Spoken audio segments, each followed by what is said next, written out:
A medida que me hago mayor, la marca de una buena persona, o que al menos lo intenta, es alguien que se despierta a mitad de la noche por el error que cometió el día anterior. ¿Y cómo se arregla esto? La marca de una persona que va a tener problemas es una persona que se despierta en medio de la noche enojado por lo que alguien más le hizo. I think you gotta have a dream. The School of Greatness. Yeah. Please welcome Lewis Howes. Bienvenidos todos de nuevo a The School of Greatness. Tenemos a Ben Shapiro en la casa. Gracias por Me alegro de invitarme. verte. Estoy muy entusiasmado con esto. Como hablamos antes, acabamos de empezar. No sé nada de política, no sigo la política. Probablemente soy la persona menos o más ignorante sobre los temas que tratas. Así que esto va a ser interesante para mí. No es que realmente necesite entrar en política porque me fascinas como persona, cómo piensas, cómo trabajas y cómo resuelves los problemas. ¿Por qué te apasiona tanto compartir tu mensaje? Hablar un poco de todo el mundo, tu empresa, el contenido que difundes en los medios de comunicación y por qué crees que es importante para ti seguir compartiendo el mensaje de la forma en que lo haces. Bueno, hay ciertos valores eternos que hemos perdido políticamente, pero también interpersonalmente, pero para mí, la idea de reconstruir un tejido social en el que tengamos valores comunes es muy importante. La política es un medio para debatir, eso es básicamente aquello por lo que nos peleamos en la punta del iceberg, pero lo que realmente me gusta debatir es lo que hay debajo. Por eso cuando discuto ideas o debato en un entorno universitario, por ejemplo, me interesa mucho menos debatir los caprichos de lo que ocurre en la Casa Blanca. Me interesa mucho más la cuestión de fondo, como el equilibrio entre nuestro deseo de libertad, compromiso y capacidad comunitaria. Se trata de asuntos en los que tenemos que mantener conversaciones serias sobre lo que nos importa, pero para poder llegar a algún tipo de conclusión o al menos aclarar cuál es nuestra postura al respecto. Lo que se suele encontrar es que no hay mucha claridad en una conversación política. Mi trabajo es tratar de profundizar y no solo dejar lo más claro posible lo que estoy diciendo, sino también tratar de obtener de la persona con la que estoy hablando cuál es su posición fundamental y con qué puedo estar en desacuerdo o de acuerdo. Esa es la parte que siempre he encontrado un poco frustrante sobre el nivel de controversia que se asocia conmigo. Es que cuando estaba en la Facultad de Derecho de Harvard, mis profesores favoritos eran todos de izquierda. Lanny Wiener, que es de muy izquierda, me recomendó para trabajar en un bufete de abogados. Estaba tan a la izquierda que cuando creo que fue Clinton, la nominó para subsecretaria de Vivienda y Desarrollo Urbano. Fue rechazada por un Senado demócrata por estar tan a la izquierda. La idea de que tienes que odiar a la persona con la que hablas es algo que se ha extendido mucho en redes sociales. Puedes mantener una conversación. Sí. Si odias a las personas con las que hablas, te acercas, te basas en las emociones, tienes más carga emocional que déjame escuchar lo que dices y luego respaldo con hechos. Significa que no puedes mantener una conversación porque sería tu juicio sobre el carácter de la otra persona. Por eso siempre he sostenido que el primer paso en cualquier conversación es quitar eso sobre la mesa, ¿La porque de lo sentencia? contrario, claro, me refiero a la suposición de que la persona está motivada por algo malo, porque tal vez está motivada por algo bueno y parte de una premisa diferente. Eso no significa que vayas a salir de la habitación y estar de acuerdo en todo, pero sí significa que al menos vas a saber en qué no estás de acuerdo. Nuestra tendencia como seres humanos es que somos cognitivamente parciales. Es muy fácil para nosotros caer en la trampa de pensar, no estoy de acuerdo con esta persona y eso es porque esta persona es mala. Y esto es súper O no cierto estoy en de la acuerdo política. cómo juzgan su carácter, cómo manejan una determinada situación o un punto de vista sobre una cosa, así que son malos en todo. Exacto. La verdad es que no trataríamos así a ninguno de nuestros amigos. No trataríamos así a nadie con quien nos relacionamos. En redes sociales lo hacemos. En política también lo hacemos. Porque es mucho más fácil sugerir que tus oponentes son malos que mantener las conversaciones necesarias sobre nuestras diferencias. Ajá. Dices que primero quitas el juicio cuando entras en un debate o en algún tipo de conversación. ¿Cómo eliminas ese juicio de la otra persona? ¿O intentas eliminar ese juicio de ellos hacia ti? Bueno, me refiero a ambos. Todos fallamos en esto. Trato de, en mí mismo, decir, bueno, voy a suponer que esta persona no es mala. Ahora tengo que tratar de profundizar en lo que nos hace funcionar. Y para ello, si alguien viene con una idea preconcebida de que soy malo, desagradable, entonces mi primer movimiento tiene que ser duro, como no tienes pruebas de que soy una mala persona fuera de que no estamos de acuerdo. Si esa es tu sensación, que soy malo solo porque no estamos de acuerdo, entonces tú eres en realidad quien actuó como el malo. Si estás sugiriendo que soy malo, malo, desagradable o cruel, simplemente porque oíste a alguien una vez decir que soy malvado, desagradable o cruel, sin que hayas examinado mi material, lo que sacas de eso es que estoy poco motivado en lugar de que tenemos un desacuerdo fundamental sobre cuestiones de fondo. Bueno, entonces intentas evitar la conversación por completo. Ese es el primer paso. Entonces, puedes tener la conversación. Tal vez no vaya a ninguna parte, pero no lo sabrás hasta que salgas del espacio mental en el que piensas que el otro es un nazi.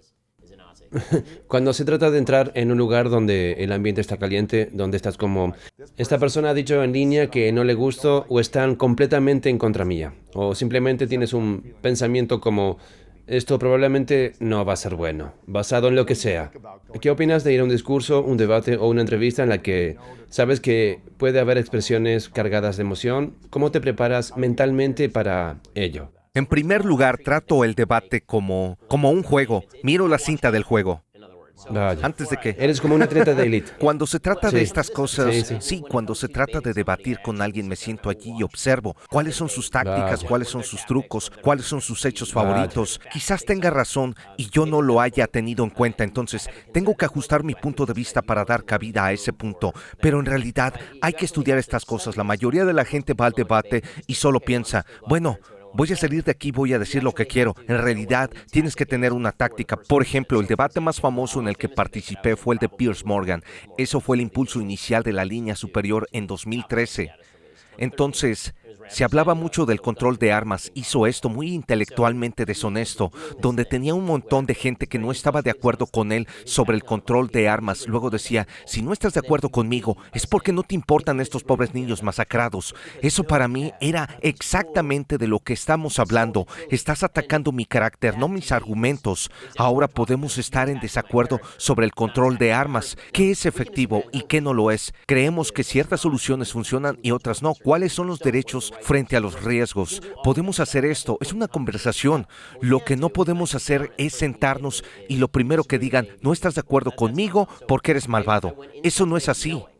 Que iba a liderar con esto. Sí. Antes de liderar, esencialmente le di un puñetazo en la garganta. Básicamente, quiero decir que era lógico, Sí. así como Mike Tyson.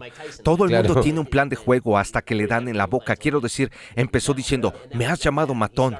¿Por qué me llamas así? Le dije, bueno, Pierce, es porque cuando se trata de este tipo de debates, te paras sobre las tumbas de los niños con el fin de impulsar tu agenda política. Se ofendió mucho y le dije, bueno, si quieres tener una conversación sobre el tema, podemos hacerlo. Pero si vas a sugerir que no me importan las muertes porque no estoy de acuerdo contigo, entonces no podemos conversar.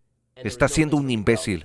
No tenía a dónde ir porque esa era su táctica. Él no estaba calificado para tener la conversación, que es por lo que estaba desviando la agresión de carácter. No dijiste, creo que vi un video en el que hablabas de esto, que ibas a sacar a un niño después del descanso.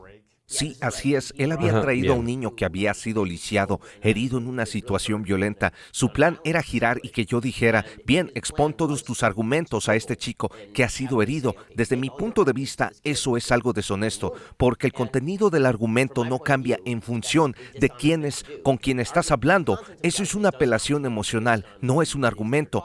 Puedes hacerlo, pero es intelectualmente deshonesto. Hay argumentos que hacemos en política todos los días y esos argumentos políticos afectan a cualquier número de personas, en cualquier número de formas terminadas. La pregunta que tienes que hacerte como persona intelectualmente honesta es ¿cuál es la solución? Entendiendo que en el mundo pasan cosas malas. Si tu argumento cambia porque te diriges a tu público y no a otro, hay un nivel de deshonestidad en ello. Una vez que hice eso, dije, usted está manipulando emocionalmente a su público para ampliar la baraja en mi contra. Ya no podía hacer eso porque el truco había sido descubierto. Es como ver a David Copperfield hacer desaparecer un avión. Pero una vez que sabes lo que está Sí. haciendo, no puedes dejar de verlo. Una vez que Sí. sabes cómo la mujer está siendo cortada por la mitad, entiendes que en realidad no está siendo cortada, sino que la mesa tiene una parte más profunda. Sí. En ese momento no puedes hacer el Sí, truco. wow. ¿Alguna vez entraste en una situación en la que haces el Eminem 8 millas? Como, sí, he dicho esto y sí, estoy mal aquí o lo que sea. 100%, lo hago todo el tiempo porque como una persona que ha estado escribiendo una columna dedicada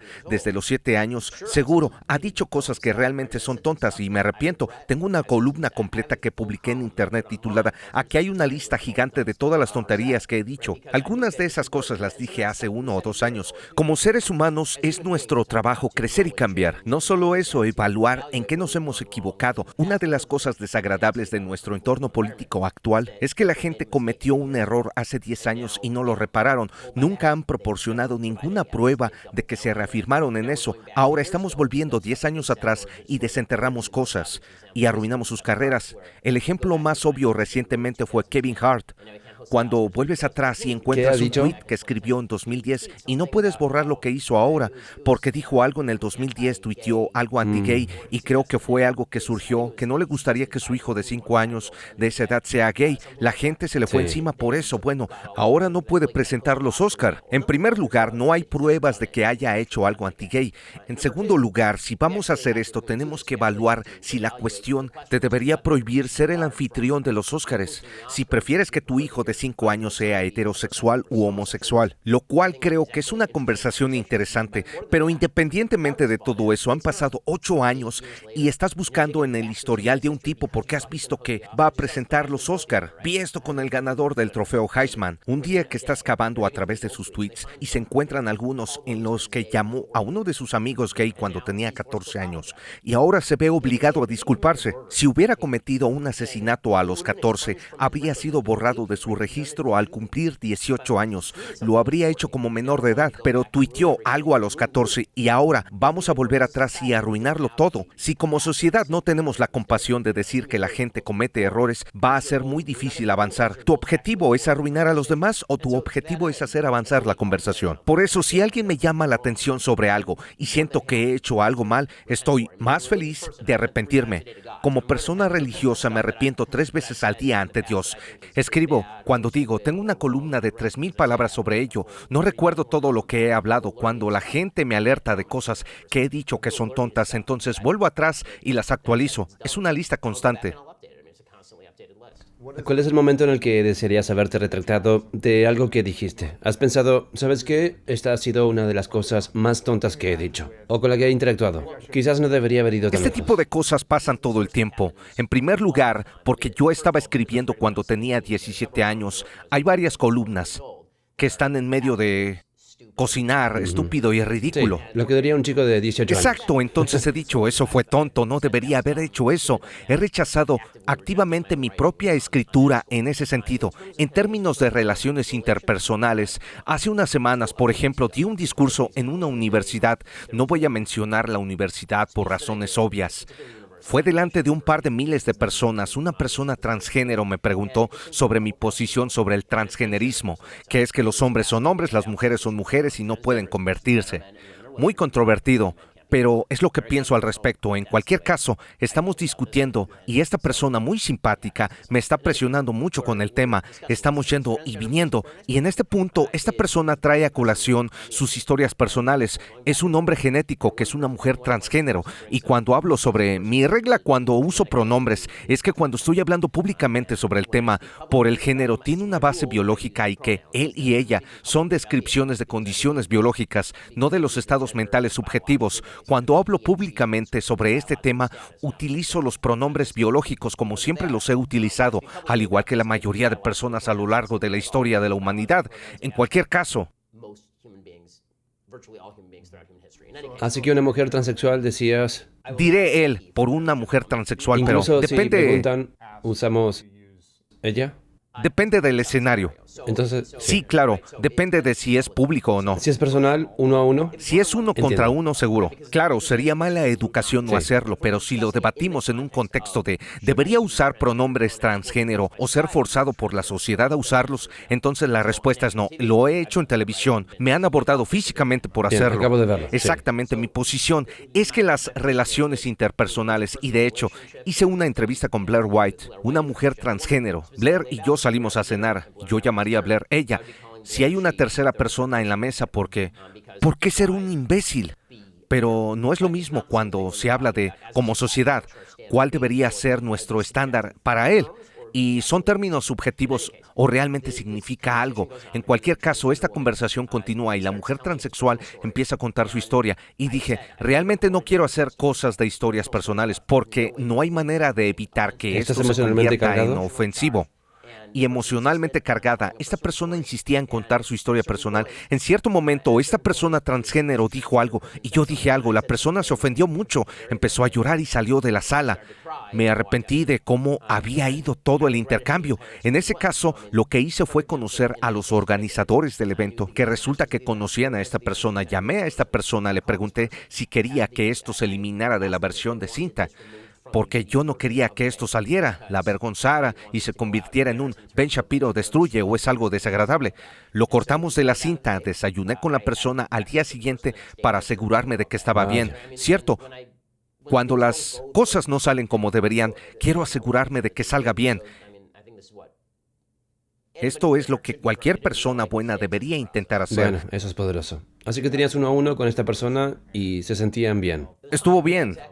Entiendo tu posición y no todos van a estar de acuerdo, no todos vamos Aún a estar de podemos acuerdo. tratarnos Sí. civilizadamente y ser buenas Absolutamente, personas entre absolutamente. nosotros. El hecho de que no estemos de acuerdo en una postura, aunque sea delicada, no significa que podamos Por ser supuesto. malos con nosotros. ¿Quién fue la persona más influyente en tu vida mientras crecías? Bueno, yo diría que mis padres, obviamente mi padre fue muy influyente en mi vida en el hogar. Mis padres habían estado casados durante casi 40 años en este Vale. momento. Gracias a Dios crecí en un... Bueno, en realidad no, están casados más de 40 años. Crecí en un hogar muy estable, fue genial. Mi mamá trabajaba, mi papá se quedaba en casa, era inusual. Mi padre era músico. Mis padres salieron a Los Ángeles para que él pudiera escribir para el cine y la televisión. Eso realmente no funcionó, pero mi madre terminó como ejecutiva de cine con un título en educación. Mi padre estaba en casa conmigo y mis 3 hermanas pequeñas. Estaba en casa con todos nosotros. Eso significaba que hablaba constantemente con mi padre sobre ideas, me recomendaba libros y yo leía libros que él no me recomendaba. Como él era músico, yo me aficioné mucho a la música, al igual que mis hermanas menores. En realidad, él era muy influyente en mi vida. Obviamente sigue siendo influyente en mi vida. En cuanto a otras personas que fueron influyentes, tuve algunos profesores a lo largo del camino. Tuve una maestra de 4º grado en la escuela pública llamada señorita Janet, que está creo en el Distrito Escolar Unificado de Burbank. Ella era simplemente maravillosa, realmente se centró en ser creativa, en la forma en que me fue educando,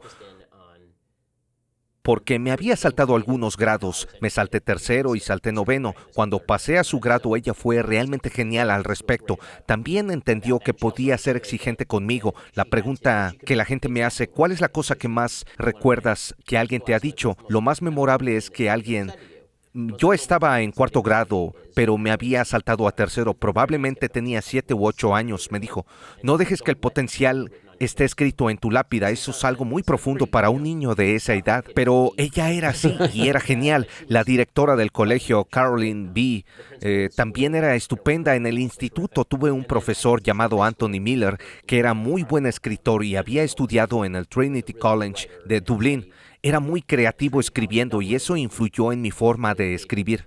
Antes de seguir con la entrevista, si sientes que no estás viviendo tu vida de la manera más auténtica, no estás enfocado en tu propósito y no estás viviendo la vida de la que tu futuro yo estaría sumamente orgulloso, he escrito un nuevo libro llamado The Greatness Mindset y creo que te va a encantar. A través de poderosas historias, estrategias respaldadas por la ciencia y una guía paso a paso, The Greatness Mindset te ayudará a superar todos los diferentes desafíos para diseñar la vida de tus sueños y hacerlos realidad.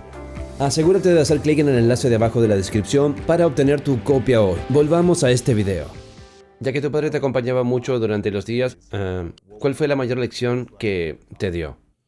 Bueno, la mayor lección que me ha enseñado es que hay que tomarse en serio a todo el mundo con el que hablas. Con mi padre realmente no hay brecha. Con la gente que lo conoce, mucha gente de mi trabajo lo conoce, saben que él trata con todo el mundo exactamente igual. Si se trata de un miembro de su familia o... Es el tipo de persona que si entras en un ascensor con él, sabrá todo de tu vida en un momento. Sí, no importa si 20 es alto, segundos. no importa si es un piso, al final será tu mejor amigo. Ha conocido a tanta gente en los viajes de avión. Así es mi padre, pero también era así con nosotros. Es decir, si yo tenía una pregunta, se lo tomaba muy en serio y me daba la mejor respuesta. Siempre se dirigió a mí como si yo fuera un adulto, pero para mí siempre ha sido así. Eso es una de las razones por las que mi programa y las cosas que hago atraen especialmente a los jóvenes, porque trato estas ideas con seriedad y no las simplifico para los jóvenes. Existe esta percepción, en primer lugar, Todavía soy muy relativamente joven, tengo 34 años, pero en parte también en política, la gente que cree que sabe mucho de política tiende a pensar, bueno, si traduzco esto a un nivel de segundo grado, esto es lo que la gente realmente necesita. Ellos simplifican porque piensan que la gente no entiende. La gente es capaz de entender mucho más allá de lo que cree, si se les trata con respeto. Cuando presento, lo hago a un nivel relativamente alto, es decir, uso algunas palabras de $5, cito filósofos y cito datos de grupos de reflexiones reales. A la gente le gusta eso, quiere eso, está hambrienta de eso, tiene la necesidad de ¿Lo eso. recogen? Sí, ellos están hartos de nostrums. Es un montón de gente que solo escupe, usa eslogans en sus parachoques.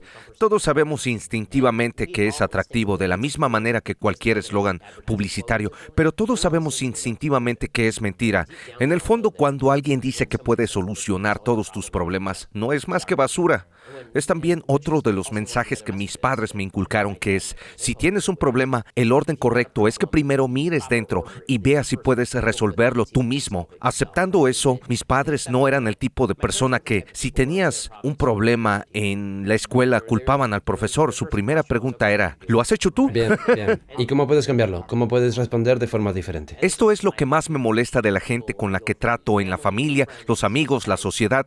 Si te dan un buen consejo, lo ignoras, luchas contra la realidad, estás más enfadado con la realidad.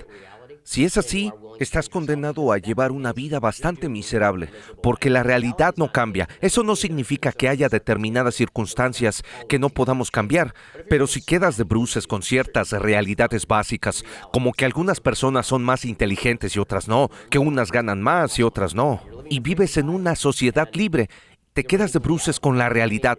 Tomé un montón de malas decisiones en mi vida. Ahora soy más pobre de lo que sería. Por esas decisiones. Por esas decisiones. No es culpa de la sociedad. No es culpa del gobierno. Es verdad, quizás deberías ponerte las pilas. Hice un chiste que si me postulaba de presidente, mi eslogan sería resuelve tus problemas, porque cada político es yo voy a resolverlos. Esto es lo que desprecio de todos los políticos. El presidente Trump, por ejemplo, hizo campaña basándose en que tienes una ciudad febril, moribunda, se ha estado muriendo porque la tecnología está arrancando esos puestos de trabajo y como el trabajo no ayuda a crear nuevos puestos de trabajo en esta zona, bueno, no vamos a decir que deberías de dejar tu ciudad, sino que la culpa de que no tengas tu trabajo es porque vamos a decir que los mexicanos y los chinos son los que tienen la culpa. Eso no tiene sentido cuando oyes lo mismo de políticos como Elizabeth Warren, que recientemente habló en una universidad históricamente negra y dijo a un grupo de estudiantes negros que América está inevitablemente en vuestra contra.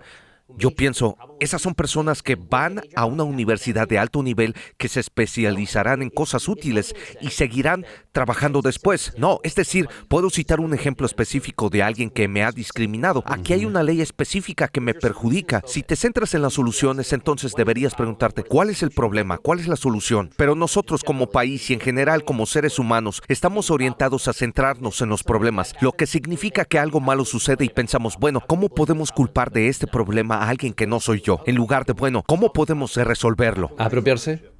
Sí, ¿cómo podemos hacer algo al respecto? También se aplica a las relaciones. Mi esposa y yo tenemos una regla básica que surgió muy temprano en nuestro matrimonio. Mi esposa es una persona encantadora y como mis oyentes saben es médico.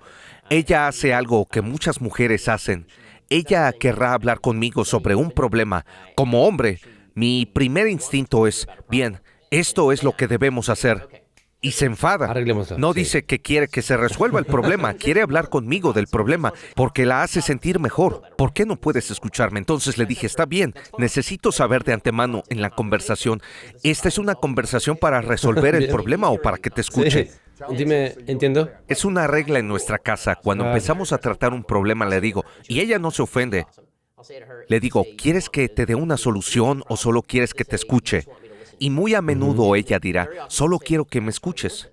Bien, Estupendo. ahora lo sé, porque lo peor para los hombres es decir, ese es el problema, aquí tienes 3 maneras de resolverlo. Ella dice, ¿de qué estás hablando? ¿Por qué estás Es lo mismo, ocurre en la política. Confundimos lo que queremos de nuestros políticos. Fingimos que lo que queremos de nuestros políticos son soluciones. Lo que en realidad queremos es simpatía. El problema es que la simpatía no crea soluciones. La simpatía es solo una forma de obtener votos y dinero. Deberías ver a tus políticos como ves a tus fontaneros. ¿Resuelven el problema? ¿Hay No algún deberías resultado? verlos como Sí. ves a tu psicoterapeuta. ¿Me escuchan? Bien, wow. Es interesante porque hace unos 10 años jugaba al fútbol profesional en las ligas menores y ganaba $250 a la semana. No ganaba mucho dinero, pero hacía lo que me gustaba. Me lesioné y estuve durmiendo en el sofá de mi hermana durante 1 año y medio. Todavía no tenía un título universitario. Esto fue en 2008, cuando la economía estaba bastante mal y la gente con títulos ni siquiera estaba consiguiendo puestos de trabajo. Recuerdo que en aquel momento pensé, ¿cómo voy a salir de esta? ¿Puede alguien ayudarme? Esto va a ser una lucha. Y pensaba, tiene que haber una manera mejor para que la gente como yo pueda ser atendida. Entonces me di cuenta después de que mi hermana asombrosamente me echó de su sofá después de 1 año y medio. Ella era como, tienes que empezar, ya sea a pagar el alquiler, conseguir un buen trabajo, hacer algo. Recuerdo que dije, ¿y si pudiera resolver este problema en lugar de ser víctima de la sociedad, de lo que me ha pasado o de lo que sea?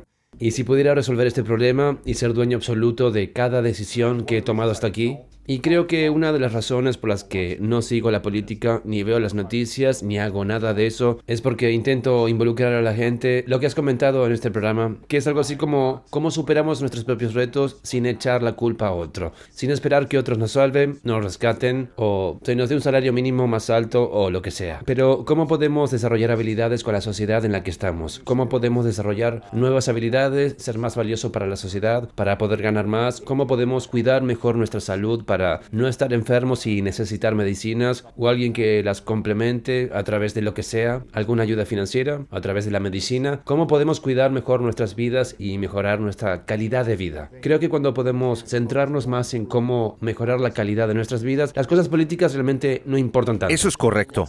Lo que ocurre en el mundo no importa. Lo que John Adams dijo, y es correcto, es que la Constitución de los Estados Unidos, lo que quiera decir es libertad, en realidad solo está hecha para personas morales y religiosas. Lo que quería decir es que si tienes un grupo de personas que están esperando que alguien lo sabe externamente, no puedes tener un sistema en el que incluso podamos cuidarnos unos a otros. Habrá situaciones en las que la comunidad tenga que unirse y hacerse cargo de personas que legítimamente no pueden valerse por sí mismas. Pero si no hay un grupo de personas motivadas por no apoyarse de ello, a lo que los políticos no les dicen que deberían aprovecharlo o que la sociedad tiene un deber, ¿por qué no nos centramos más en nuestros propios deberes que en los deberes de los demás para con nosotros? Nos centramos mucho en los derechos, nos centramos muy poco en cuáles son nuestros deberes, y con la sociedad eso no nos hace felices, nos ¿Cuál deprime. es la diferencia entre derechos y deberes? Hay un par de visiones diferentes de los derechos. Aquí es donde realmente nos ponemos políticos. Según la gente de derecha, los conservadores, los derechos son cosas que tienes derecho a hacer sin que el gobierno te controle. Básicamente se llaman derechos negativos. Esta es la jerga que se utiliza. Es que tienes un derecho contra el gobierno. Por ejemplo, tengo derecho a la libre expresión, lo que realmente significa el gobierno no tiene la capacidad de obligarme. No importa lo que diga, Sí. lo que sea. Incluso las amenazas. Bueno, amenazas no, porque cualquier agresión real, por cualquier cosa que sea violencia, por ejemplo, Entiendo. tengo derecho a decirlo porque el gobierno no tiene poder de usurparlo. Entonces, Entonces alguien te agarra del cuello y te dice, vas a estar en una ambulancia si sigues hablando. bien, ¿Cómo te eso pasa a es ti? ilegal, es una violación de la ley, pero ofender a una persona no es una violación de la ley. El gobierno no puede obligarme a eso. Las personas que creen en la libertad constitucional tradicional de la Declaración de Derechos es una expresión de muchos derechos negativos, cosas donde tu derecho a la libertad de religión significa que el gobierno no puede imponerse, cosas en lo que John Locke llamaría un estado de naturaleza, que si no hubiera gobierno, vivirías en una comunidad con tus familias, el gobierno no estaría allí para imponer cosas. Entonces, ¿qué tendrías sin que el gobierno se impusiera? El derecho a portar armas significa que el gobierno no te las puede quitar. La izquierda, la gente de izquierda ha dicho que esos son derechos que no son suficientes. Necesitas bienes materiales que proporcionen una sensación de bienestar. Por ejemplo, el derecho a la atención sanitaria es algo que tenemos que obligar a alguien a proporcionar, ya sea a través de los impuestos o un médico. El derecho a la atención atención sanitaria es una obligación afirmativa de otra persona. El derecho a la libertad de expresión es un deber afirmativo. ¿Tengo derecho a la libertad de expresión? ¿Te he obligado a algo? La respuesta es que no. Si tengo derecho a la asistencia sanitaria y me lesiono, ahora tengo que obligar a alguien a que me lo preste, porque tengo derecho, lo que significa que si la asistencia sanitaria no llega porque sí, tiene que haber un médico cualificado para atenderme. Si ese médico no quiere atenderme, hay que obligarle. Lo mismo ocurre con los derechos de educación, vivienda, todos esos derechos que se centran en la izquierda. Cuando digo derechos frente a deberes, se aplica en general a casi todos los derechos, pero es importante creer en una versión positiva de los derechos. El derecho a la libertad de expresión viene junto con los deberes. Si quieres tener una sociedad que funcione, es lo que estoy hablando. El derecho a la libertad de expresión viene acompañado del deber de no ser un patán, porque si lo haces destrozas el tejido social. Si vas por ahí, tienes derecho a insultar a alguien, no es ilegal. Si lo haces... Es un derecho, pero no es Es malo, es un error, es un Sí. derecho, pero es un Sí. error. Puedes equivocarte en el uso de los derechos. La gente hace cosas que no apruebo, pero es legal, está bien. Pero si la gente se comporta como patanes dentro de los límites de sus derechos todo el tiempo, no hay tejido social. No podemos vivir juntos. Ajá. Si solo estás ofendiendo a la gente todo el día, ¿cuál es el punto de estar aquí? Exacto, si la ofensa viene como en realidad tenemos que tener una conversación sustantiva, eso es una cosa. Esta es una conversación que tuve en 2016 sobre el presidente Trump, también sobre un par de personas de ultraderecha como Milo Yiannopoulos, por ejemplo, decían cosas que eran deliberadamente tabú, decían, diré algo que es tabú porque tenemos que romper la corrección política. Y yo dije, la corrección política solo es mala si tratas de prohibir el discurso que es valioso. Significa que si hay un tabú políticamente correcto contra el uso de la palabra N, es muy malo usar la palabra N. Nadie debería usarlo. Yo no voy a decirla solo por violentar el tabú, porque es malo decir la palabra N. Pero si me dices que lo políticamente correcto dice que ya no se me permite decir masculino y femenino son categorías biológicas, eso es algo valioso que tiene ramificaciones para la sociedad. Ahí soy antipolíticamente correcto. Tienes derecho a decir cosas malas, pero no debería solo por ser un patán. Lo mismo con los derechos positivos. La izquierda no ha sabido reconocerlo, sobre todo cuando cita a los países nórdicos. Dirán, bueno, existe el derecho a la asistencia sanitaria. Supongamos que tienes razón, no estoy de acuerdo. No creo que puedas obligar a otra persona a proporcionarte asistencia sanitaria. Eso está mal. Pero tomemos tu punto de vista, que hay un derecho a la asistencia sanitaria. Esto debe venir junto con un deber de Sí, cuidarse si a estás sí fumando mismo. y bebiendo y nunca mueves tu cuerpo y estás comiendo comida basura todo el día, entonces no estás cuidando de ti primero. Correcto, y estás lanzando las obligaciones en todo este grupo de personas. Para salvarte. Correcto, una de las razones por las que han podido apoyar un estado de bienestar social más grande en lugar como los países nórdicos, le gusta a Bernie Sanders, no soy su fan, Suecia, Noruega o Dinamarca, es porque tienen un tejido social muy fuerte, todo el mundo es Activo. la gente conoce a sus vecinos, Sí, sí. siente una Conectados, obligación. ¿se ayudan mutuamente? Sí. Cierto, ¿viste Cinderella Man, la película de Russell Crowe? No lo he visto. Oh, no la viste, sí, con James Braddock. Bueno, es este campeón de boxeo que se levanta de estar básicamente Sí, en la sí, lo vi, miseria. sí. Hay una escena en la que ha estado en la asistencia social y ahora es el campeón mundial. Vuelve a la oficina de asistencia social con dinero y lo devuelve. Entonces le dicen, bueno, no tienes que hacerlo. Él dice, tengo que hacerlo porque es una obligación que tengo con ustedes. Yo ya no necesito la ayuda. No está bien. Sí, claro, No era es su derecho. Era su deber. correcto. Es mi deber devolver Ajá. ese dinero. Eso es algo que los estadounidenses han perdido. También ocurre en el contexto del gobierno que cuida de nosotros, porque el gobierno es por naturaleza sin rostro. Es una barrera entre tú y tu conciudadano. Cuando recibes un cheque del gobierno piensas, el gobierno me está dando el cheque. El gobierno no tiene ningún auspicio propio que proporcione dinero. Está tomando dinero de otro ser humano. Bueno, no pensamos de esa manera en nuestras iglesias o sinagogas. Por ejemplo, pertenezco a una sinagoga. Cuando alguien de nuestra comunidad tiene un problema, todos contribuimos a través del rabino. Él acude al rabino, el rabino a nosotros y nos dice, esta persona está pasando un mes difícil, tenemos que pagarle el alquiler. ¿Podemos hacerlo? Es bueno en el sentido de que esta persona sabe quién le está dando el dinero. Se siente en la obligación de no escabullirse porque todos compartimos una comunidad. Este tipo de tejido social tiene que existir. Ese sentimiento de obligación debe existir para que los derechos funcionen. Incluye a la gente que cree que uno tiene derecho a las cosas de los demás. Sí, wow. Me encanta esto. Ahora tengo curiosidad, ¿cuál fue la mayor lección que tu madre te enseñó mientras crecías? Mi madre es muy diferente a mi padre. Ella es muy práctica. ¿Tu padre es artista? Exacto, y visionario. Mi madre decía, bueno, Sí. sí, pero ¿quién va a firmar el cheque? Soy mucho menos visionario que mi padre, a pesar de que hablo mucho. Mi padre habla mucho más que yo. Mi madre va al grano. Hay una palabra en Yiddish para eso, pero ella es más una manera de, no vamos a perder el tiempo, vamos directo al grano, vamos a hacer las cosas. Porque ella es muy práctica. Yo diría que la lección que he aprendido de ella es como, ve a hacerlo ahora, deja de hablar, hazlo ahora mismo. Si no tienes excusa, no deberías de perder el tiempo.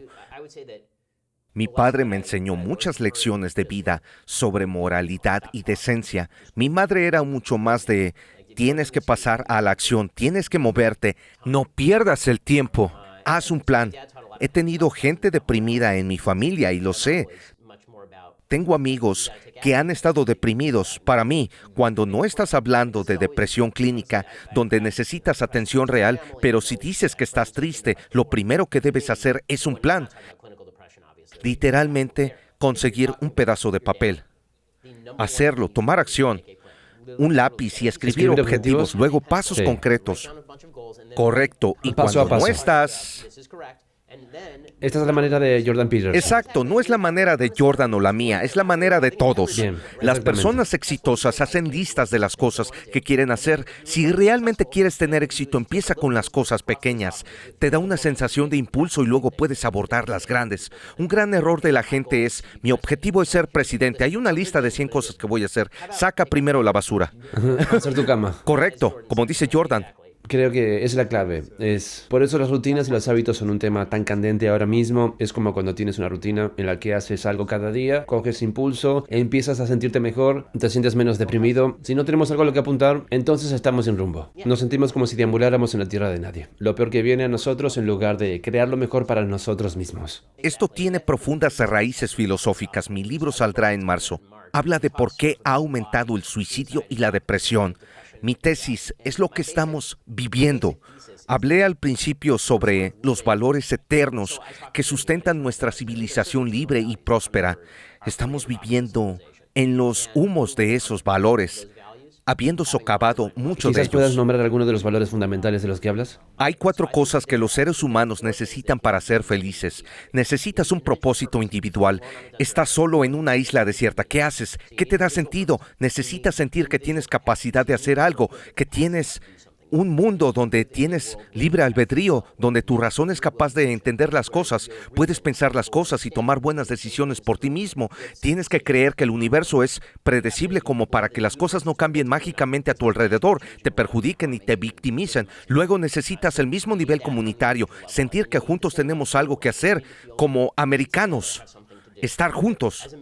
Como comunidad o sí. grupo de amigos tenemos algo que hacer. Necesitas sentir que hay capacidad comunal. Nosotros podemos hacer sin violar los derechos del individual. Mi opinión es que la civilización occidental fue realmente buena en crear un sistema en el que la gente tuviera estas 4 cosas. Históricamente, en un conjunto único de circunstancias que surge de Jerusalén y Atenas, los valores judeocristianos, estas ideas de que existe libre albedrío, que hay un creador, que está detrás del universo, que tiene las capacidades de entender si aplicas tu pensamiento a ese universo, que estás hecho a imagen de Dios. Son cosas que provienen del sistema de valores judeocristiano, que tienes la obligación hacia tus semejantes de tratarlos de cierta manera.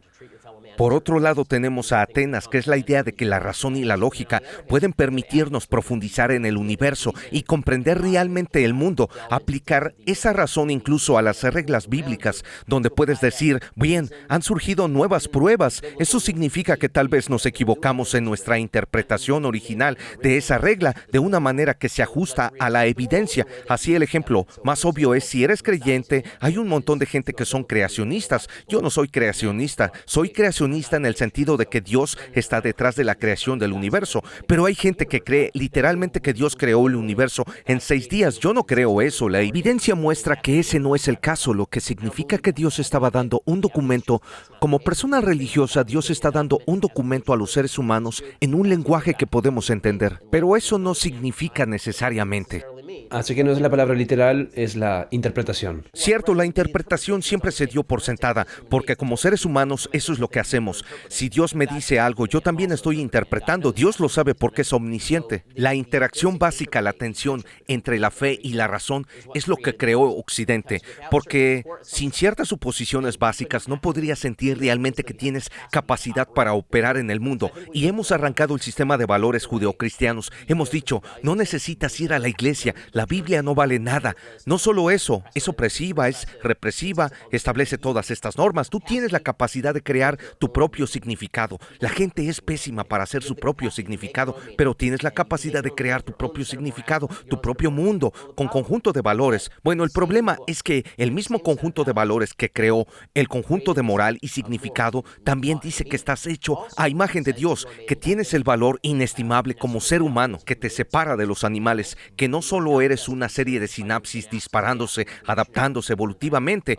Ahora explícame cómo eres una criatura con libre albedrío, que puede marcar la diferencia en tu mundo. La respuesta es que no puedes. Ahora eres una albóndiga vagando por el espacio. Lo que ha sucedido en el transcurso de los últimos 2 siglos es que la civilización occidental se deshizo de todas las bases de por qué los seres humanos son únicos, que son supuestos religiosos. Luego se sustituyó por la razón, pero la razón requiere ciertos supuestos religiosos. Terminamos siendo un montón de criaturas emocionales manipuladas por nuestro entorno. En realidad no tienes el poder de hacer nada en tu vida, solo eres lo que eres. Puedes pensar que estás queriendo cosas, pero no, estás aquí haciendo cosas solo porque sí. La vida no tiene ningún significado superior, no hay ningún propósito al que servir, incluso casarse, procrear y todas esas cosas. Eso es placer, no tienes ningún significado real, no es un propósito real. El placer puede ser un propósito, pero no es lo suficientemente alto como para llevar a la gente a hacer lo correcto. Tampoco explica por qué deberías ayudar a otras personas, preocuparte por lo que pasa después de morir. ¿Por qué deberías? Ni siquiera estoy predicando el más allá, sino que hay ciertos valores inherentes del ser humano que te dicen que debes preocuparte por alguien más que ti mismo. Como sociedad nos centramos mucho en nosotros mismos, somos muy subjetivos. La biología la definimos nosotros, tenemos que definir el mundo que nos rodea en nuestros propios términos personales. Y de nuevo, lo hacemos fatal. La gente no crea sus propios significados. O sientes que hay un significado que se puede descubrir fuera del universo y es tu trabajo buscarlo. Aquí es donde concuerdo con Jordan. Estás intentando convencerte que el significado lo has creado tú y no es así. Si así fuera, ¿por qué tu significado es mejor que el de los demás? Correcto. ¿Es por eso que crees que la gente está sufriendo y más deprimida que nunca en este momento? Esa es la causa sin que ellos lo sepan. La pregunta es, ¿qué te hace levantarte por la mañana? ¿Cuál es tu misión hoy? Mientras no lo mires, está bien. Mientras no te fijes demasiado en el problema. Así que dices, bueno, mi objetivo es actuar moralmente hoy. Bueno, ¿de dónde viene la moral? Entonces nos sentimos muy incómodos. Bueno, yo sé lo que es correcto. Soy una buena persona. Bien. Define buena persona, define persona, define todos esos términos, pero eso no tiene raíces. Por eso si le quitas 3 capas no tiene nada de sentido. ¿Has visto esto manifestarse? Bueno, voy a dejar que todos hagan lo que quieran. Yo haré lo que quiera, seré feliz. Eso no es correcto. La felicidad, de acuerdo a los valores judeocristianos, estaba al servicio de Dios. En el pensamiento griego, la felicidad era vivir en coordinación con la razón. Hemos dicho que no tenemos que vivir en coordinación con la razón, servir a Dios o a nuestros semejantes para ser felices. Entonces, ¿qué nos hace felices? No lo sé. La comida, la televisión. Bien. Es decir, incluso si los están viendo o escuchando, no son religiosos o no creen en Dios. Estoy seguro de que has hecho la investigación sobre los estudios de los que trae la felicidad a la gente. Bien, Ya sabes, la religión ¿es es algo de esto, por ¿verdad? cierto.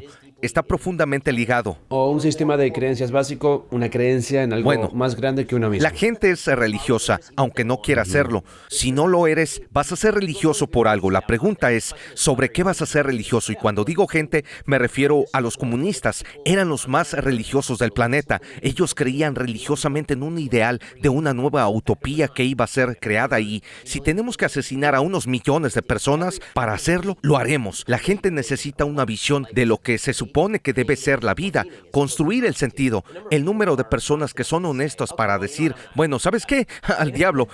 Esos son 5 personas que sus vidas no terminan siendo muy buenas. Nada de esto es una sugerencia de que tienes que ser religioso con el fin de ser moral. Hay mucha gente que conozco que son ateos, que son seres humanos morales. Mi argumento es que puedes. Y hay mucha gente religiosa que no lo Son es. profundamente inmorales. La pregunta Sí. es, ¿sobre qué se puede construir una civilización? No creo que sea sobre la mera materia.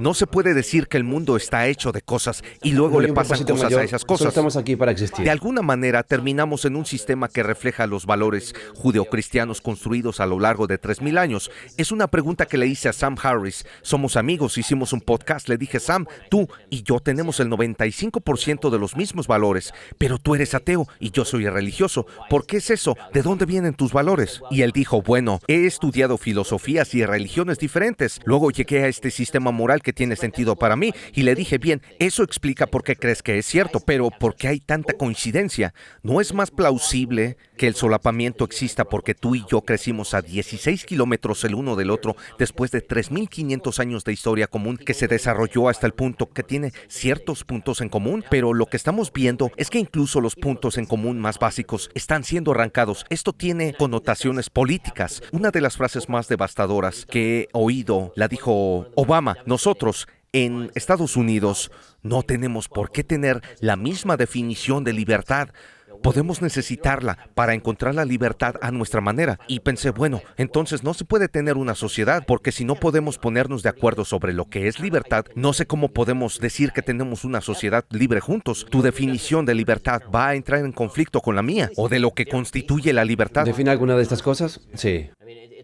Es como libertad y justicia para todos. Si no compartimos esa definición, entonces ¿Todo es una ¿qué? interpretación de lo que significa? Si todos decimos que vamos a ir a tomar un helado y luego me dices que por helado querías decir ensalada, entonces no todos queremos ir a tomar un helado. Bien, bien. Se trata de un grave Yo quiero helado problema y tú quieres un helado terminológico. normal, es diferente. Interesante. Incluso De acuerdo. decir el gelato está dentro de la categoría de helado, Sí. pero si hablamos de polos opuestos, mi libertad implica Sí. que yo te quite cualquier cosa, porque no soy libre a menos que tenga eso. Mi libertad implica que tú no me puedas quitar eso. Ahora tenemos visiones opuestas de lo que es libertad. Claro. Ahora estoy fascinado por... Sigo volviendo a tu infancia porque estoy fascinado por esto. Te saltaste un par de cursos, tercero y noveno, como dijiste, y entraste a UCLA con 16 años. Sí. ¿Está bien? Comenzaste en UCLA a los 16 años. Asumo que tomaste clases con créditos universitarios cuando tenías 13. Asumo que en la secundaria probablemente tomaste algunos créditos avanzados a principios de tus años de secundaria. ¿Cómo fue eso? Saltando al primer grado, ¿hubo una gran diferencia al pasar de segundo a cuarto y al estar con niños mayores que tú? ¿O fue más difícil cuando saltaste de, supongo, séptimo? De 8 a 10 De 8 a años, 10. sí.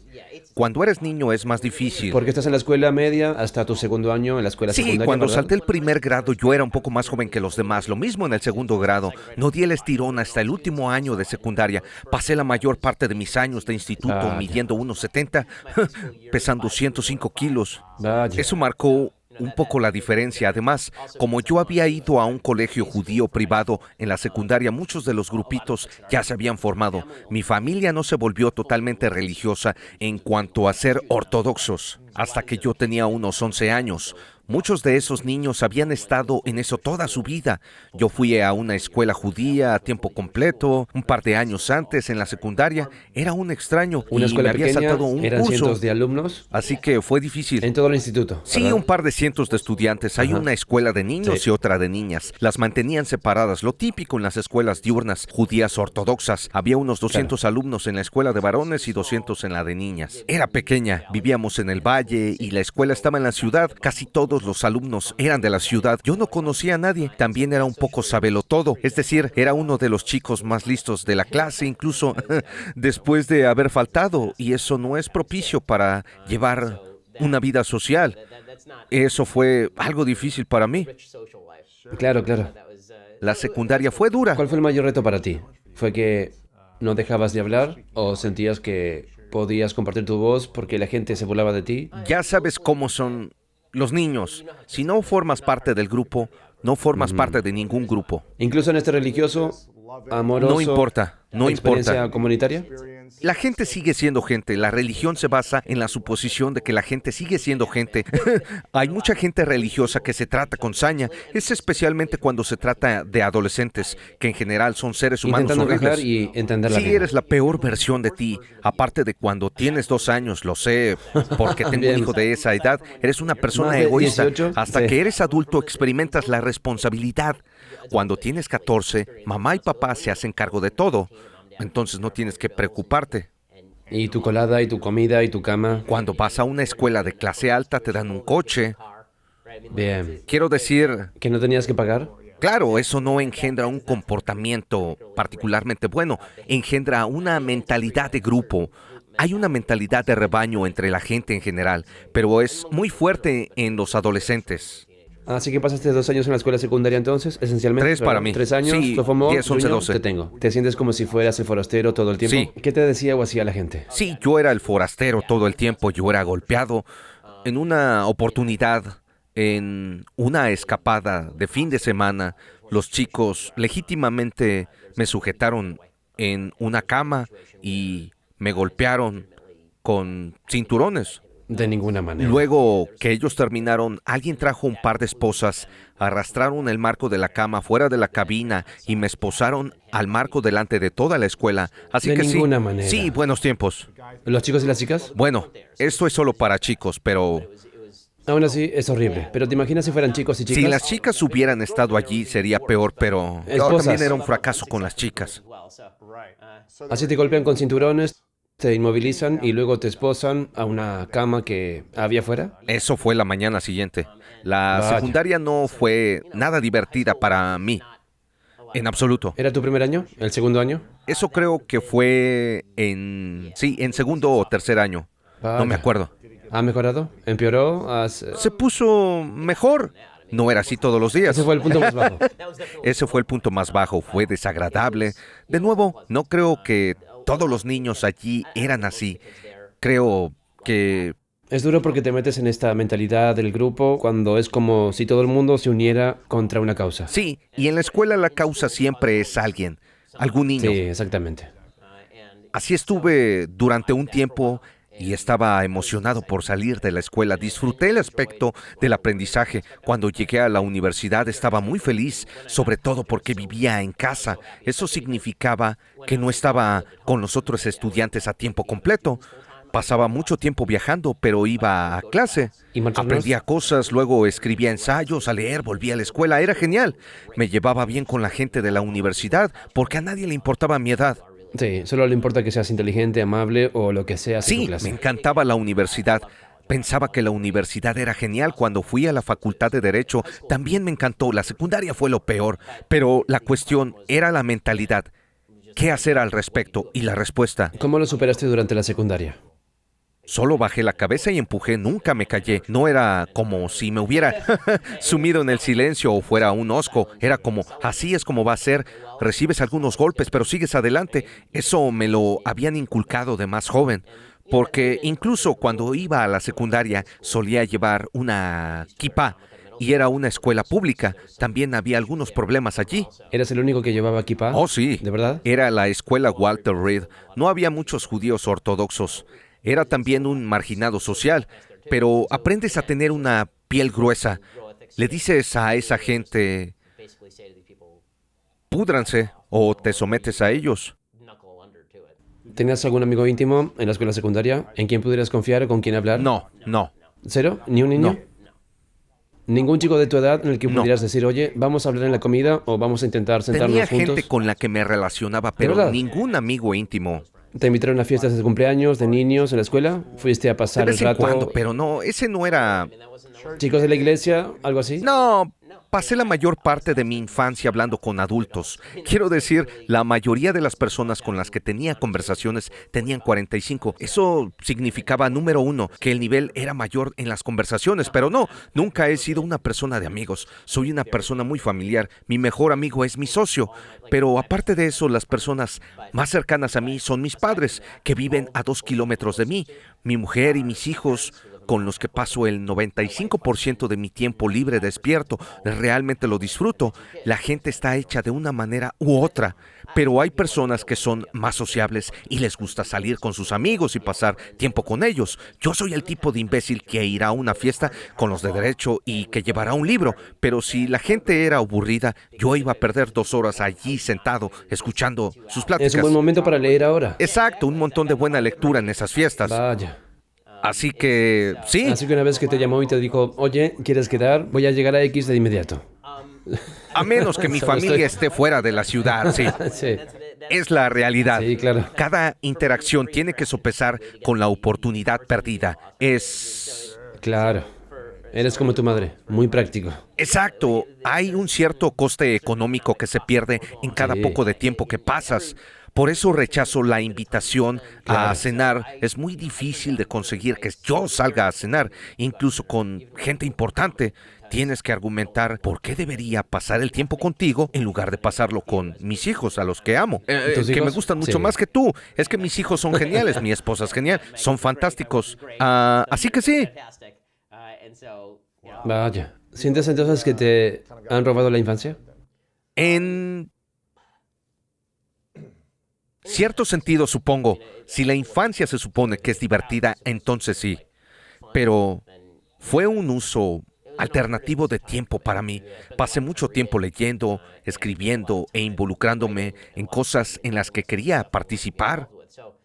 Mi infancia fue bastante feliz, simplemente no era social. Tenías un enfoque, tenías metas desde el principio porque eres un... Yo era un músico casi profesional, estudié con uno de los 10 mejores profesores del mundo. ¿En violín? Sí. ¿En piano también, verdad? No, mi padre es pianista profesional, tocábamos Sí. Brahms ¿Recibiste juntos. formación Suzuki? Originalmente sí, luego pasé con el profesor Abraham Stern, que es un profesor ruso de alto nivel. Luego lo llené con mucha lectura y conversaciones. Fue un buen momento para retomar mi visión de películas. He visto todas las películas nominadas al Oscar desde 1993. Así se crea la base de datos de conocimientos culturales para hacer un programa. Sí. Al final todo compensa. Claro, En el claro. sentido de que no me invitaban a las fiestas de los chicos populares. Era decepcionante. Era mucho más decepcionante entonces que ahora. Diré que es divertido. Los seres humanos son divertidos. Estoy seguro de que lo sabes, que has experimentado lo mismo. Es que la gente te trata de manera diferente cuando tienes éxito que cuando no lo tienes. Y ahora vuelven todos y dicen, ¿te acuerdas de nosotros en la escuela? Sí, Y a yo, mí también me sí, pasa. me acuerdo de ti. Sí, borrar. ¿Cuál fue tu momento de mayor orgullo mientras crecías? El mejor momento de mi infancia fue cuando atrapé una bola en un partido de los Dodgers. Pero mi momento de mayor orgullo tendría que decir ¿Antes de la antes y universidad? después de la universidad. Sí, diría que siguen siendo hacer cosas buenas para la gente y no hablar de ellas. Eso significa que no puedes hablar de ellas, pero Sí, claro. en cuanto a... Estaba orgulloso cuando tenía 14 años y gané un concurso de obras de 10 minutos de Princeton. ¿Un concurso de 10 minutos de juego? Una obra de ficción. Oh, ¿tú lo escribiste? Una obra corta. Oh, vaya, qué bien. Fue divertido. Eso estuvo muy bien. Sí, ese tipo de cosas geniales. ¿Hay alguna que otra pelea que ganas con algún tipo? Esos son siempre momentos de orgullo. Siempre hay algo. ¿Me defendí? Exacto. O hay un momento en el que finalmente haces un movimiento jugando baloncesto. Cuando estaba en la secundaria, por alguna razón metí 15 tiros seguidos y el entrenador me dijo, ¿por qué no entras al equipo? Y le dije, es que soy malo. Porque has tenido suerte. Sí, soy terrible. Me refiero a este tipo de cosas. Luego, después de la universidad, obviamente son casarme, tener a mis hijos, cuidar de mi familia, cosas en las que he invertido para ayudar a la gente. Esas son las cosas en las que estoy muy orgulloso, cosas que hago a diario, donde me siento realmente que estoy llegando. Recibo muchas cartas de gente que me dicen haber escuchado el programa, les ha cambiado la vida y les ha hecho pensar de forma diferente. Es estupendo oír eso, sobre todo porque mi programa es entretenimiento político. Recibo cartas de alguien diciendo que he cambiado su vida.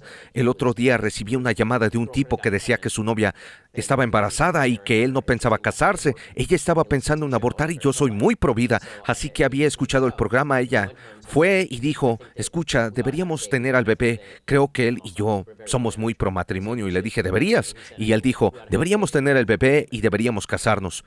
Se casaron, tuvieron el bebé, no tenían mucho dinero, pero no importaba. Dijo, ahora somos más felices que nunca en nuestras vidas. He recibido cartas de personas que dicen que eran drogadictos, escuchan el programa y luego, porque el mensaje es, levanta el trasero. Y Eso no cuídate. significa que no te ayudemos si lo necesitas. Hago mucha caridad. La gente debería hacerlo.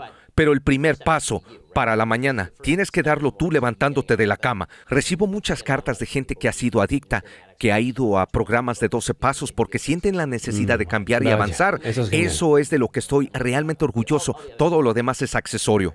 Sí, es curioso. Me siento en cierto modo muy similar a ti porque me molestaban mucho. Cuando crecía, aunque no parezca porque soy pensaba, este ¿cómo? tipo más grande o lo que sea, es curioso porque yo era todo lo contrario a ti. Eras el más listo de la clase, yo era el más tonto de la clase. Estuve entre los 4 últimos todos los años de secundaria y bachillerato. Tuve tutores toda mi vida, tenía necesidades especiales, tenía un nivel de lectura de segundo grado en octavo. Era el chico al que el profesor llamaba para que hablara y leyera y no podía leer ni las primeras líneas. Tartamudeaba y murmuraba, se burlaban constantemente de mí por ser el niño más ignorante. Y utilicé esta frustración y esa rabia de que se burlaban de mí para decir, voy a ser el mejor atleta que pueda para demostrarle a todos que están equivocados. Y así, cuando llegué a la escuela secundaria, yo era uno de los mejores atletas como un estudiante de primer año. Era como lo contrario de ti. Tú eres el más inteligente y yo era el mejor atleta. Estaba en el equipo universitario en primer año de cada deporte. Todos tenían 17, 18 años, yo tenía 14. Se metían conmigo. Todos los años yo era el más joven al que molestaban, al que hacían novatadas o lo que fuera. Hasta que llegué al último año, de repente me dije, oh, toda esta gente con la que salía ya no está. Y recuerdo haber tenido un momento en mi último año, yo estaba como todos mis amigos, los que me molestaban todo el tiempo, se han ido. Puedo ser como ellos, a los estudiantes de cursos inferiores, pero yo estaba como, eso se siente horrible para mí. No quiero repetir lo que ellos hicieron. Así que en vez de eso dije, voy a centrarme en intentar conectar con todo el mundo. Los frikis, la gente de la ciencia, yo estaba en el otro coro. Yo estaba en obras musicales, hice trap dance, hice de todo. Me dije, voy a intentar conectar con todos los humanos y aprender sobre la gente y no repetir lo que me pasó durante toda mi infancia. Y creo que oírte decir que tus momentos de mayor orgullo son cuando das y cuando eres amable con la gente y cuando estás en caridad, cuando estás... Viola mi marca, pero sí. Es realmente inspirador escucharte porque es lo mismo para mí. Es como que no me siento bien cuando estoy constantemente... Ganar dinero es divertido y tener estos logros son agradables, pero los momentos en los que estoy en flujo, en el amor y en la plenitud es cuando estoy más al servicio de otra persona o al servicio de la humanidad, que es mi misión. Eso es también lo más importante. Aprendes de tus errores y de los errores de otras personas que han cometido al tratar contigo. Aprendes de ello o decides reaccionar mejor o simplemente arremetes contra ello y decides que como otra persona hizo algo malo contigo, tú también tienes que hacerlo con otra persona. A medida que envejezco, la marca de una buena persona, o al menos de una persona que lo intenta, es una persona que se despierta a mitad de la noche preocupada por el error que cometió el día anterior. ¿Cómo se arregla esto? Y la marca de una persona que va a tener problemas es una persona que se despierta en mitad de la noche enfadada por lo que alguien le hizo, porque ciertamente son casos en los que alguien te ha victimizado seriamente. Eso es algo de lo que todos intentamos hacer algo al respecto, pero los problemas no se van a solucionar ¿Reaccionando enfadándose. de forma negativa? Ahora tengo curiosidad, si hubieras tenido esta infancia normal, digamos, ¿verdad? No te saltaste cursos, los niños eran amables contigo, te invitaban a fiestas de cumpleaños, te celebraban en lugar de menospreciarte y azotarte con cinturones y cosas locas. ¿Crees que serías tan impulsado como ser humano como eres hoy y tan centrado en construir todo lo que estás construyendo y en tener todos estos debates? Lo dudo. Sí, De porque verdad. una de las cosas que aprendes cuando te pegan mucho es que o te importa o no te importa lo que realmente piense la gente. Es algo que no te ayuda cuando estás en la escuela, que no te importe lo que piense la gente, porque preocuparse por lo que la gente piense es lo que te hace popular, tratar de Y entrar en satisfacer a el la baño en gente. lugar de ser que se fastidian. Exacto. Pero como estaba fuera del rebaño desde niño, era como, no me importa. Y al principio te importa, obviamente. Pero Duele. llega De verdad que un duele. momento en que dices, ¿sabes qué? En realidad no, mi vida no es peor porque no estoy tratando con esta gente y haberlo seguido hubiera sido tonto. Lo mismo pienso de la política y los principios. No soy alguien que haya tenido que moverse con el rebaño. Eso es cierto en temas específicos y a la medida en cosas como las elecciones. En 2016 adopté la postura más impopular posible. No voté a ningún candidato principal. Y tú también lo anunciaste, ¿verdad? Lo dije repetidamente. Fui demasiado crítico con la personalidad del presidente Trump. Todavía lo soy. Mi trabajo no es complacer a la gente. Si la gente está contenta conmigo, genial. Mi trabajo es decir la verdad. Si empiezo a sacrificar lo que creo por complacer a la gente, entonces no estoy haciendo mi trabajo. No estoy siendo sincero, ni honesto. La gente puede sentirlo. Es decir, ¿Te has hecho político? la autenticidad consiste en decir cosas impopulares, por lo que los políticos son en su mayoría falsos. Su trabajo es decir cosas que la gente quiere Sí, pero oír. supongo que Trump nos demostró que estábamos equivocados diciendo muchas cosas que la gente no quería oír. Pero sí es correcto, veremos si eso es duradero. No quiero entrar en el análisis de 2016, pero Hillary Clinton perdió las elecciones mucho más de lo que las ganó el ¿Lo presidente ganaste? Trump. En política existe que la gente quiera oír lo que quiere oír, pero también odian la falta de autenticidad. No les gusta. Y su Se autenticidad. impuso a su falta de autenticidad. Obama Ajá. era auténtico. No daba la sensación de que fuera tan complaciente, aunque creo que lo era. Obama Aunque es sea, quien es Obama. sí. No estoy seguro de que Hillary Clinton sepa quién es Hillary Clinton. Fue un problema para ella en 2016. Trump es quien es, para bien o para mal, para todas las cosas buenas y malas sobre él. Es auténticamente lo que Donald Trump es. La gente lo percibe. Cuando tuvieron que elegir, ni siquiera entre Hillary y Trump, pero no creo que sea así con la mayoría de la gente. No creo que la gente dijera, debería elegir a uno o al otro. Era gente que pensaba, debería ir a votar o no. Los que pensaban que Hillary no era auténtica decían, probablemente gane de todos modos. Realmente no quiero perder mi tiempo. No se lo debo. Y la gente que pensaba en Trump decía, sí, voy a ir a votar por él es auténtico, dice lo que pienso. Sí, vaya. Si hubieras tenido una infancia más normal en la que no te hubieran acosado, molestado o estas cosas, ¿dónde crees que estarías hoy? ¿Qué estarías haciendo? Tal vez sería un abogado exitoso. Cierto. ¿Y eso es lo que hiciste? ¿Fuiste a la facultad de Derecho? Claro. Luego trabajé en un bufete de abogados y parte de eso requiere que seas parte del grupo social porque trabajar ahí apesta. Es un trabajo terrible, especialmente los primeros años. Para mí era como, bueno, no me importa. Yo era el tipo que la autenticidad tiene su lado bueno y malo. Cuando me entrevistaban en bufetes era demasiado auténtico para los entrevistadores y no funcionó bien. Tuve el peor historial de entrevistas que he conocido en Derecho de Harvard. Me entrevistaron en 32 bufetes y me hicieron una sola oferta. Me gradué con sobresaliente en Harvard y había escrito 3 libros, un Vaya. currículum muy bueno. ¿Tienes una oferta? Me hicieron una oferta. Recuerdo una entrevista, dirían algo como, bueno, ¿por qué quieres trabajar en derecho corporativo? Ahora, todos sabemos la respuesta. Pagan 200,000 o $150,000. Sí. Nadie crece pensando, ¿sabes lo que quiero hacer con mi vida? Quiero pasar los próximos 4 años recién salidos de la facultad leyendo números de páginas, comas y sangrías. ¿Qué es lo que haces? Trabajas 2,200 horas facturables en un importante bufete. Estás allí desde 8 a.m. a las 9 de la noche leyendo números de páginas. Así que me preguntaron, ¿por qué quieres trabajar en derecho corporativo? Yo dije, por el dinero. ¿Qué es el? Estás siendo auténtico. Respuesta verdadera, pero no buena.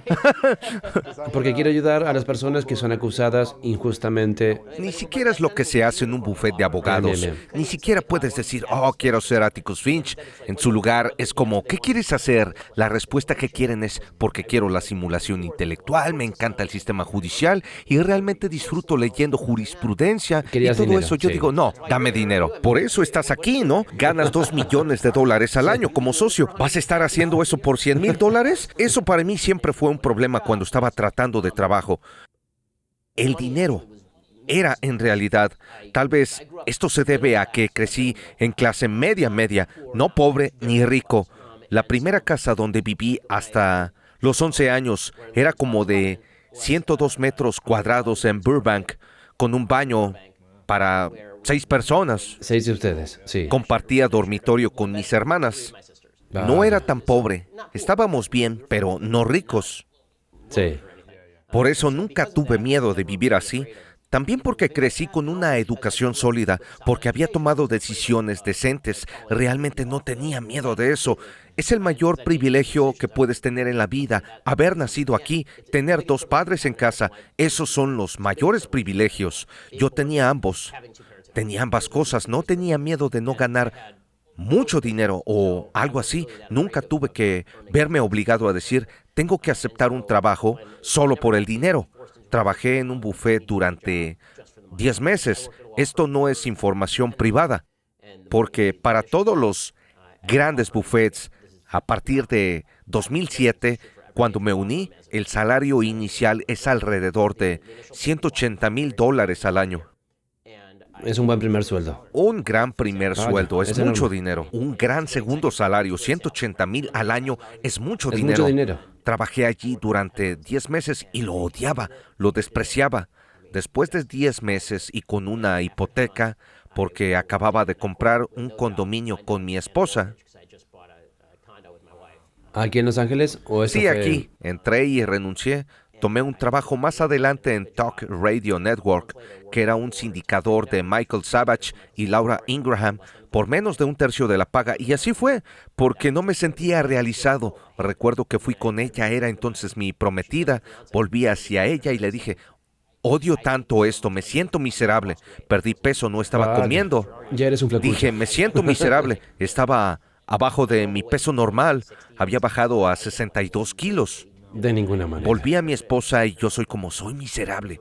Ella dijo, bueno, deberías dejarlo. Sus padres decían, no lo dejes, estás ganando bien, así estás bien. Y renuncié. La parte más divertida de mi renuncia fue, entré en la oficina del asociado principal Doug y le dije, no puedo lidiar con esto, tengo que renunciar. Él estaba tratando de convencerme. Trajo a otro asociado de alto nivel. Este tipo era todavía joven, había jugado béisbol. Era un socio senior, pero eso significa que es como 31, 32 y él Eres 22. en ese punto y yo estaba, y entonces sí, 23, 24. En cualquier caso, todos nos sentamos y Doug estaba tratando de convencerme. Luego Andrew también. Y digo, chicos, esto es miserable. El trabajo es aburrido. Todos aquí son idiotas. Lo odio. A Estás los siendo 5 auténtico. minutos, Sí. Andrew se vuelve hacia Doc y le dice, ¿sabes qué? Tal vez debería renunciar. Hablaba en serio. Andrew era El otro asociado se volvió hacia el otro y le dijo, quizá vuelva a jugar béisbol, odio esto. Se convirtió de ellos, tratando de detenerme a Doc, tratando de detener a 2 chicos.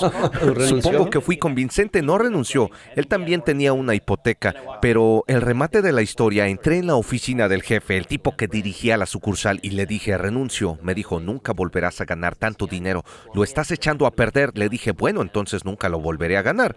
He querido enviarle mis declaraciones de impuestos desde hace mucho tiempo. Pero ese niño acosado que hay en nosotros que quiere demostrar que la gente se equivoca. Yo siempre hice eso también. A mis 20 años la gente decía que no iba a llegar a ser un atleta profesional. Dijeron todo eso, que no iba a ganar dinero cuando estaba arruinado en el sofá de mi hermana. Todas estas cosas, y ahora El éxito es una gran venganza. son los correos electrónicos que recibo, los mensajes que recibo en Facebook de la gente del pasado. Soy como, esto es tan divertido para mí, Oh, es tan sí. gracioso, pero todo está bien. Solía estar tan motivado para demostrarle a la gente que estaba equivocada y funcionó. Lo conseguí, todo demostrando a la gente que estaba equivocada. Entonces me di cuenta, wow, esto en realidad no me trae satisfacción o felicidad.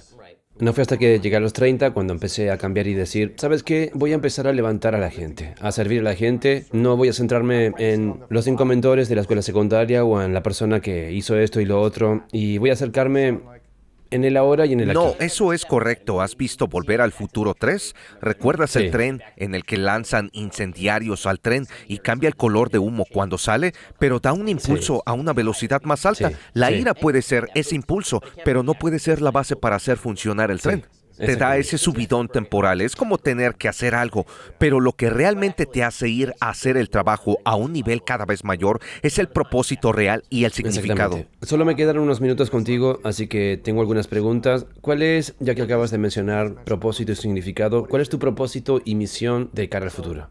Estoy muy interesado en revitalizar los valores que deberíamos tener y que sustentan la idea de los derechos otorgados por Dios en un gobierno limitado. En el plano político siempre he estado comprometido con la idea de que la libertad se basa en que como individuos estamos hechos a imagen de Dios. Significa que tenemos ciertos derechos que van con eso, el derecho a la libertad de expresión, religiosa y económica. Podemos tomar decisiones con nuestro propio dinero sin que nadie nos diga nada. Todo ello está arraigado en ciertos valores fundamentales que nos exigen un tejido social. Necesitamos ayudar a los demás, vivir en comunidades donde tengamos normas comunes. Tenemos que oponernos a la discriminación, el clientismo político. Siempre he defendido la idea de que tenemos que cambiar la forma de pensar de la gente para que cambie su forma de vivir. Eso es básicamente a eso me dedico. Es por lo que... ¿Conseguir que la gente cambie su forma de pensar? Sí, y pensar más en términos, cambiar la mentalidad de ¿por qué el mundo está siendo malo conmigo? Bueno, aquí es donde el mundo es. Ahora, aquí es cómo voy y debo tener éxito y como persona religiosa estoy aquí para cumplir un propósito divino, pero no creo que tenga que hablar en términos divinos para justificar por qué hago las cosas. Interesante. Siempre que hablo en mi programa o en mis conferencias, nunca cito la Biblia. Tiendo a citar valores y principios, pero no pienso que tengo que hablar de religión. Aunque creo que estoy haciendo algo que está al servicio de Dios, también puede justificarse desde hace siglos como algo que va a favor de una civilización que funciona. Sí, la humanidad. Y es por eso que eres muy detallado en tu investigación y tus hechos para tratar de respaldar estas cosas, a diferencia de los religiosos. Bueno, el argumento de la autoridad no sirve con la gente que no lo acepta. Bien. Si digo, la Biblia dice X, alguien que no cree en la Biblia va a decir Y. Bien, Tienen bien. razón, es una pregunta de ¿y? Sí, sí. Pero si digo, debes creer esto por estas razones. Los datos. Aquí están los datos, es diferente, es más difícil negar los Sí, datos. increíble. Esta pregunta es algo que les hago a todos al final de mis entrevistas. Se llama las 3 verdades. Así que imagina que es tu último día en la Tierra y puedes elegir el último día cuando quieras que sea. Podrían ser cientos de años, cuando sea, podría ser lo que sea. Y has logrado todo lo que querías, has logrado todos tus sueños, tu familia está prosperando, todo es genial. Y espero que todo vaya genial. Pero por la razón que sea, tiene que ser el último día. Tienes que decir, bueno, estos son mis últimos momentos y te despides, pero todo lo que has creado hasta el momento te lo tienes que llevar contigo en tu muerte. Tienes que llevártelo contigo, así que nadie tiene acceso a los videos, ni a los libros que has escrito, ni a nada de lo que has dicho en el pasado. Y no hay acceso. Pero puedes escribir en un trozo de papel 3 cosas que sabes que son verdad sobre tu vida. Las 3 lecciones que dejarías atrás por las que la gente tendría que recordarte. Y yo lo llamo las 3 verdades. ¿Cuáles dirías que son esas 3 verdades que dejarías al mundo? 3 lecciones verdaderas y esto es todo lo que tendrían. Como ser humano tendrías que tener un significado inherente. No me refiero solo a que tengas algo por lo que vivir, sino a que realmente sea significativo, que tu vida y tus decisiones importen. Eso sería el número 1. La segunda sería que tienes obligaciones contigo mismo y con los demás. Y eso solo se consigue tomando decisiones reales, razonables, que puedas explicar. No debería basarse en una reacción emocional instintiva. Debes intentar pensar por qué haces lo que haces. Y si lo haces, tendrás mejores resultados. Y 3, el dinero está en el puesto de plátanos. La tercera sería que el poder que se te ha dado al usar esa razón y estar hecho con ese valor inherente significa que todos los demás también se les ha dado esa razón y están hechos con ese valor inherente. Debes respetar su condición de mantener una conversación contigo y utilizar tu poder de razonamiento para convencer en lugar de obligar, porque obligar es señal de debilidad. Si tienes que obligar es porque has argumentado mal y no has mejorado a nadie mediante la compulsión. Convencer. Convencer, no obligar. Vaya, son grandes verdades. Gracias por ellas. Quiero reconocerte por un momento, Ben, por tu autenticidad. Oh, te lo agradezco. Te muestras muy auténtico y te muestras como tú. Me encanta que tengas una misión clara para tu vida, que tu misión sea servir a la gente, apoyar a la gente, ayudar a la gente a vivir una vida mejor. No creo que seas tan mal tipo como te llama la gente. Bueno, gracias. Es el mayor cumplido que puedo recibir. Es lo más bonito que me han dicho. Sí, sí. Reconozco que también has superado muchos retos. Estoy seguro de que hay un montón de cosas de las que no hablaste que sucedieron mientras crecías y que solo puedo imaginar la cantidad de inseguridades, culpa, vergüenza o lo que sea que sentiste. Así que te reconozco que no destruyas tu propia vida en estos desafíos, sino que realmente dijeras cómo puedo mejorar mi vida, cómo puedo dominar las habilidades con mi música, con mi arte, con mis habilidades de debate, mi intelecto. Te sumergiste en la maestría en opción a la depresión. Y creo que esas son dos opciones. Me alegro de que lo hicieras, Te lo agradezco. porque estás haciendo muchas cosas buenas. Así que sé que yo voy a tener a mucha gente criticándome. Oh, prepárate. Solo por reconocerte. Y no digo que esté de acuerdo con todo lo que has dicho, Ben, solo quiero poner eso ahí afuera. Te reconozco por lo que te has convertido, tu trabajo en el mundo es tratar de hacerlo en un lugar mejor. Eres como un experto en crecimiento personal que ibas a ver que esa iba a ser realmente tu misión. Es como mejorar a la gente, incluso en la controversia, e incluso cuando la gente no está de acuerdo contigo. Creo que tu Eso misión espero. es mejorar a la gente. ¿Cómo podemos seguirte en línea? ¿Cómo podemos apoyarte? ¿Vas a publicar un libro en marzo? Sí, voy a publicar un libro, se llama El lado correcto de podemos la encargarlo? historia. Sale en marzo. Deberías ordenarlo ¿En en Amazon? Amazon. Eso es todo. Este significado, propósito, historia de la civilización. Si quieres saber de mi podcast, puedes ir a iTunes o cualquier plataforma para el show de Ben Shapiro. Si quieres suscribirte a Daily Wire, tienes cosas detrás del muro de paga. Tienes 2 horas extras del programa cada día. Eso sería Tu divertido. domingo... Los especiales del He estado domingo. escuchando esos Gracias, son porque divertidos. son tan políticos, así que para mí no me Exacto. interesan tanto las otras cosas, pero son realmente buenos. Así que aprecio y luego se puede traer a algunas personas interesantes y hablar de algunos temas más amplios. Tendremos a cualquiera. Es realmente genial. Sí, Es gracias. genial. Última pregunta, ¿cuál es tu definición de grandeza? ¿Puedo dar 2? Sí, La claro. grandeza consiste en que te enfrentas a una crisis en tu vida y tomas una decisión valiosa, moral y decente, que haces un cambio. Eres Winston Churchill, te enfrentas a una crisis terrible, entonces te levantas y tomas una postura fuerte. Eso es grandeza en un sentido. Y el otro sentido más importante es la bondad.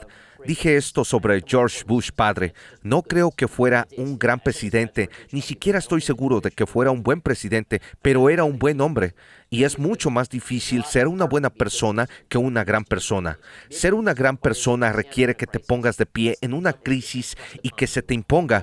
Hay un momento en el que tienes que levantarte, es cuando haces un movimiento heroico. Eso es lo que te convierte en una gran persona. Pero ser una buena persona es el proceso de tomar decisiones que son beneficiosas para ti, tu familia y moral cada día, sabiendo que no vas a ser recordado, sabiendo que todos tus conocidos acabarán muriendo y nadie se va a acordar. Vamos a los funerales de la gente y decimos, recordaremos a la abuela por X. No lo harán. Nadie se va a acordar. Lo sé porque no conozco a mis bisabuelos. Para ser una buena persona, vive en una promulgación de una civilización de la que fuiste una parte minúscula. Ser una gran persona significa realmente ser un ladrillo en el muro de una civilización que en sí misma es grande. Ben Shapiro, gracias. Gracias, Te agradezco. amigo. Fue divertido, gracias. Hay muchas más cosas que necesitas saber, así que tienes que seguir aprendiendo y avanzando. Tienes que planearlo. ¿Cómo vas a cuidarte mental y físicamente? ¿Cómo vas a evitar las tentaciones catastróficas, por ejemplo, las drogas y el alcohol? Porque eso arrastra a mucha gente. Necesitas un plan para eso.